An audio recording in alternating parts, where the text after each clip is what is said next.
কি বলছো আদর্শ কাকা? তুমি আমাদের গায়ের চাষিদের মাতা, আর তুমি যদি একথা বলো তাহলে কেন যে বলছি তোরা বুঝবি রে বাবা। খুব বুঝেছি। আসলে তোমার মনে ভয়ের পাশা তরু কিন্তু কিসের জন্য এই ভয় আদর্শ কাকা? তোমার মনে নেই সেদিন রাতে স্কুল মাস্টার মশাই আমাদের পড়াচ্ছিল আমাদের অধিকারের কথা বলছিল ধনী নির্ধন উচ্চবিত্ত মধ্যবিত্ত নিম্নবিত্ত সকলেরই আছে এদেশের মুখে বেঁচে থাকার তাই আমাদের মতো মানুষদের চাকরি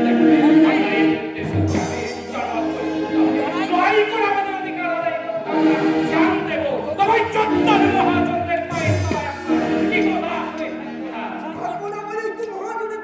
টাকা দিয়ে শোধ করে দেবো বলেছিলাম। কিন্তু কি লাভ? কিন্তু কি লাভ হলো তাতে? ওরা জোর করে আত্মা করে বসে ফসল খাওয়া থেকে নিয়ে গেল। বলো তরু কে করবে এই আমরা সমস্ত গরিব চাষিরা যে আমাদের উঠতেই হবে দিনের পর দিন বছরের পর বছর এই দায়গঞ্জের মাটি থেকে মহাজনী শোষণ চলছে আমরা কি উঠতেই হতে দেব না।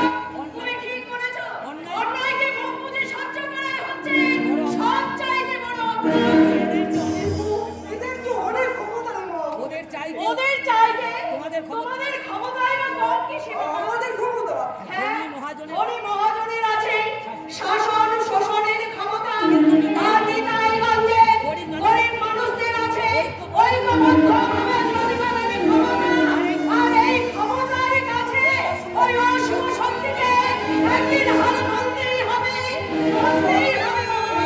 তুমি কে শিখিয়েছো? মাস্টার মশাই। হ্যাঁ বাবা, তোমার চেষ্টায় আমি সামান্য লেখাপড়াই শিখেছিলাম, কিন্তু ওই মাস্টার মশাইয়ের কাছে আমি নতুন করে অনেক কিছু শিখেছি বাবা। তাই তো বলছি ওই অন্যায় শোষণের বিরুদ্ধে তোমাদেরকে লড়তেই হয় বাবা। আমাদের সমবেত প্রচেষ্টা দিয়ে ওদের শোষণ শাসনের মোকাবিলা করতে হবে। তরুণদা, তাই আমি ভেবেছি আমরা একটা কৃষক সংগঠন তৈরি করবো যে কৃষকেরা ন্যায্য আদায়ের জন্য লড়বে কিন্তু অন্যায়ের সাথে আপোষ করবে না। তোমাদের মধ্যে সকলে তোমরা যদি না জাগো, প্রতিবাদ যদি না করো, তাহলে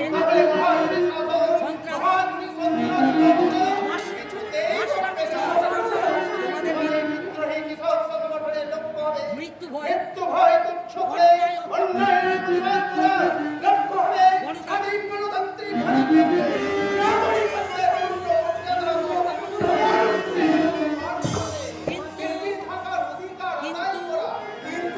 আবার কোনো কিন্তু না মানে মহাজনের বিরুদ্ধে আন্দোলনে নামলে আমরা কোথায় পাবো? আমার আমার মতো গরিব চাষিরা নতুন নতুন করে চাষ আমাদের জন্য এই সমস্যা যদি আমি সমাধান করতে তোমাদের তোমাদের টাকা দিয়ে সাহায্য করবো। আমি জানি দাঁড়াবো তোমাদের সকলে পাশে। মাস্টার মশাই এই মনোজ মুখার্জি সুবিধা উপশিরাতে আদর্শ হয়ে চলেছে আদর্শ সততার রক্তধারা। আমার বাবা হচ্ছে একজন সৎ, নির্ভীক, তার আদর্শ আমি মাস্টার মশাই সত্যি আমি তোমাদের আপন করে নিয়েছি। তোমাদের তোমাদের নিয়ে গড়ে তুলবো শোষণ একটা নতুন শোষণ মুক্ত সমাজ। আদর্শবাদী সমাজ। আপনার পথ ছুঁয়ে এগোতে চাই মাস্টার মশাই। হ্যাঁ মাস্টার মাস্টার মশাই, হ্যাঁ, আর আর আমরা পিছিয়ে যাব না মাস্টার মশাই, তবে আর আমরা পিছিয়ে যাব না।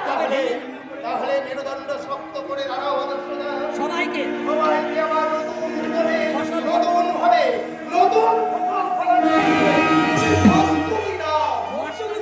আমি হ্যাঁ আদর্শদা, তুমি থাকবে থাকবে সবার আগে। আমি জানি একদিন এই বিদ্রোহী কৃষক সংগঠনে জাহানের এই হাত ছোটা হয়ে দাও দাও করে ওই অবস্থায় রানী কাছে অবস্থানকে জ্বালিয়ে পুড়িয়ে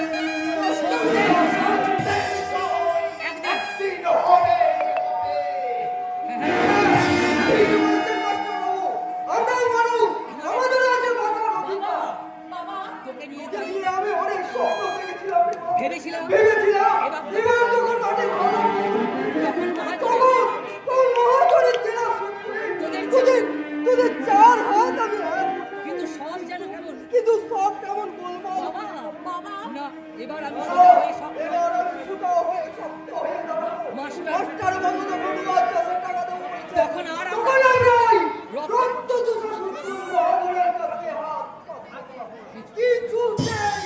ঠিক বলেছো কাকা ঠিক বলেছো কাকা। গায়ের মানুষদের মধ্যে গায়ের মানুষদের মধ্যে নতুন নতুন জাগরণ আমাদের আনতে হবে। এই এসব এই তরুণদা এসব বাদ দিয়ে এবার তোমার